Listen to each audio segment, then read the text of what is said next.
Suzanne Lyons, and welcome back to my video vlogs. I'll get it right one day. This time what we're doing is the 10-tip series on 10 tips to success in Hollywood. How fun is that? And last week we talked about tip number 8, which was on tracking your action plans and tracking your results, and we've really worked a lot on statistics and keeping the statistics sheet. This week, I think this tip is fantastic. It's one of my favorites, actually probably one of my very favorites, and that is on getting a mentor. I think it's extremely important. I do no learning curve do I even take on, no new project, no new anything do I take on without having a mentor or 2 or 3 mentors for that matter. I think it's extremely important and a lot of fun. It just opens up a lot of doors as well. So what I've done is, first of all, I just want you to notice there's more than almost 7 billion of us on the planet. So we're not alone. You don't have to be the Lone Ranger here. There are millions of people, and all we have in common, all of us, what we want to do is contribute. That is one thing that truly we all have in common as human beings. We want to contribute. So, it's all about getting out there and making the request, but making it in such a way that makes it easy for them to say yes. So I have brought with me today a very dear friend has stopped by the office. Allison Lee Bingaman, and she is a successful writer, very successful writer, and an alumni of Flash Forward Institute, and also a very dear friend, as I mentioned. And she is, I would say, the queen mentor maven in town. And not only has she had many mentors over the years, but she's also been a mentor too. So she knows what it's like to be on the other side of the table. So I'd like to pass it over to you, Allison, and just see kind of what's your take on the whole thing, and what do you have to say regarding getting a mentor? Okay. Hi. Thank you, Suzanne. You're welcome. Thank you. I'm Allison Lee Bingaman, and I've got. I'm a writer-producer. I have 35 hours of produced television. Everything from CSI Miami to Are You Afraid of the Dark for children. I've also written features. One was produced in 2009 called Hurt, and I'm presently working on one right now. And I don't think I could have done it without mentorship. I think it's extremely important in this business to get expert advice in any arena that you want to develop your skills in. Why not learn from the masters is what I've always said. And I think it's important for that reason. I also think it's important because learning how to make requests is extremely useful in this business. We do not work in this business by ourselves. We do it in collaboration with others. So to learn how to ask for help, I think is, for me personally, was extremely important. As far as getting mentors, I think there's different techniques that we use, and one is to make a request.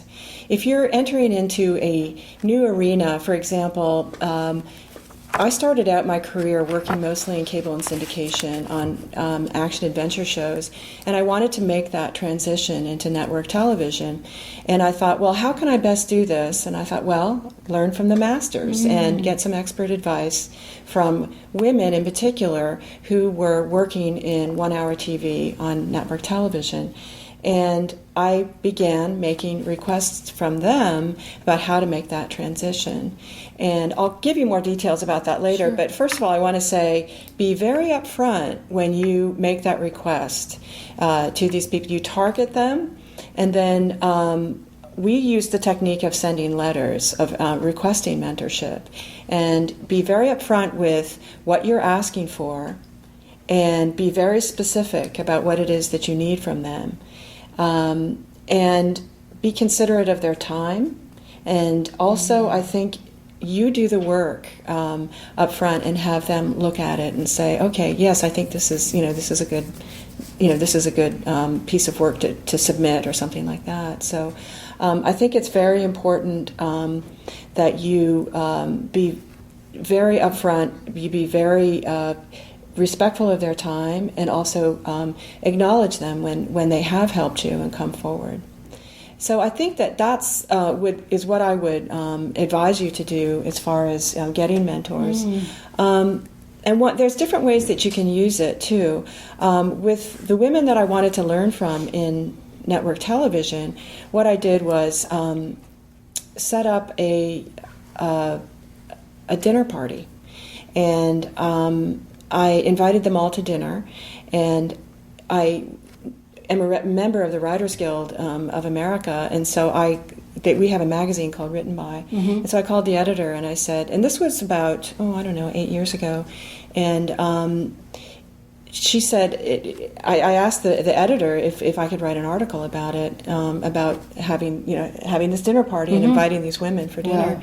And he got very excited. That's so great. They were interested in coming to the dinner because they really liked the idea of getting the publicity. Sure.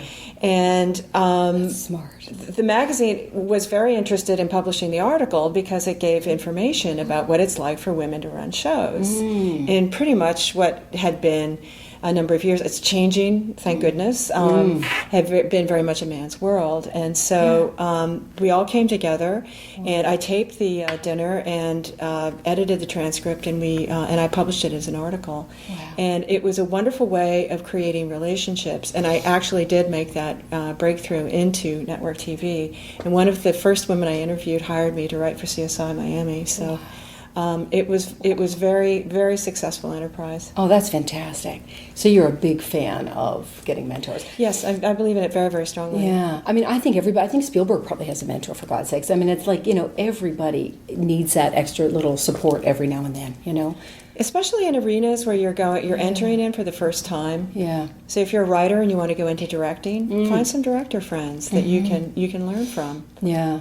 So cool. I just want to highlight a couple things. One of the things that you said was be leery of their time. Absolutely. When you're making the request, I would, in Flash Forward, we used to say 3 10-minute conversations, or even a half-hour coffee, or a 1-hour lunch, something that, has them, that's doable for them, really. So be careful with that, because sometimes people can blurt out, oh, will you be my mentor? Well, what the heck does that mean? I have to look after you for the rest of my natural life? I don't want to go there. But if it's like half an hour coffee, and the other thing, too, is they're not a coach. This is not somebody who's going to kick your butt around, It's not a coach. This is somebody who's an advisor, going to give you advice on your strategic plan and that sort of thing, right, on the direction in which you're going and on your goals. So they're not a coach, so I'd like to just kind of distinguish that as well. Yeah, very much so. That's what I meant about you doing the work, that you just come in and you present that to them and they give you advice. Good. And also, just to reiterate what you said, be very specific, 10-minute conversations so that they know how much time of their time you're going to be taking. And it's not going to be, sit with me for 2 hours and hold my hand. It's really 10 minutes to look at this and say, hey, here's my feedback. Perfect. So perfect. So thank you so much for being here. You're welcome. It just really helps also to just hear from somebody who's been there, done that, and also who's been on the other side of the table. So I really appreciate that. So your homework, okay, you're not getting off the hook. Next time we're going to be talking about tip number 10. So, don't forget to join us for tip number 10. However, the homework between now and then is I'd like you to work on a list, maybe 3 or 4 people, a wish list of who you would want as a mentor, and really give it some thought. It doesn't have to be the president of the company. Maybe it's somebody who is the development person at that company. So really give some thought as to a wish list, but a doable wish list. And then start to work on that letter. What could that look like? Share a little about yourself. Share why you would want them to be your mentor. Obviously, some acknowledgement there. And then what that would require, 1 coffee meeting, 3 10-minute conversations, or whatever. So start to put all that together. And then I will see you again for tip number 10. Until then, Suzanne Lyons, thanks so much for joining me on this 10-tip series on 10 Tips to Success in Hollywood. See you next time.